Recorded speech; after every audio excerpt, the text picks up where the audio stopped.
प्यारे दोस्तों, मैं तहे दिल से स्वागत करता हूँ आज की नई और मोटिवेशनल कहानी में।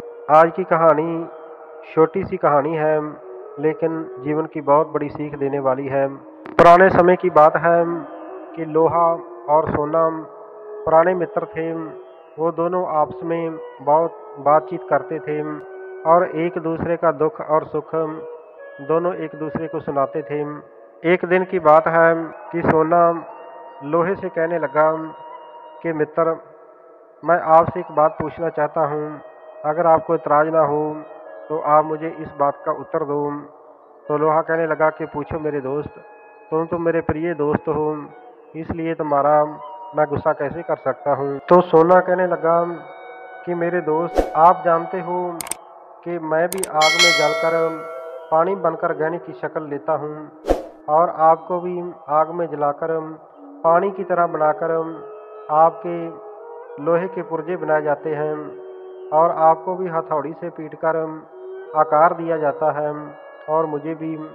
लेकिन मैं देखता हूँ कि जब सुनार मुझे हथौड़ी से पीटकर गहना बनाता है तो मेरी आवाज़ बिल्कुल कम निकलती है।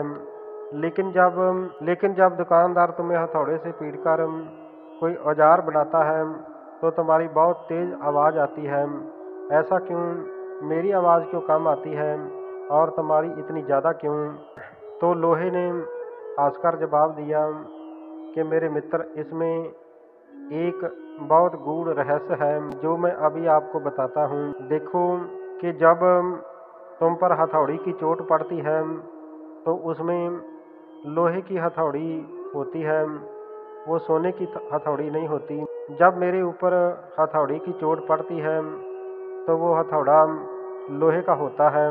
मेरे कहने का मतलब ये है कि वो हथौड़ा मेरे अपने ही रूप का बना हुआ होता है, क्योंकि वो लोहे का हथौड़ा है। इसलिए जब कोई अपना चोट पहुंचाता है तो दुख भी उतना ज़्यादा होता है। इसलिए जब मेरे ऊपर हथौड़े की चोट पड़ती है तो मैं बहुत शोर मचाता हूँ, क्योंकि मुझे चोट अपने से मिली होती है और तुम्हें बेगाने से। इसलिए तुम ज़्यादा शोर नहीं मचाते हो और मैं ज़्यादा शोर मचाता हूँ। तो लोहे की ये बात सुनकर सोने को तसल्ली हो गई कि जब अपने गम देते हैं या कोई दुख देते हैं तो वाकई बहुत दर्द होता है, बहुत तकलीफ़ होती है। तो प्यारे दोस्तों, ये कहानी हमारे जीवन में भी सच साबित होती है कि जब कोई अपना हमें दुख देता है तो उसका दुख कई गुना ज़्यादा हमें महसूस होता है।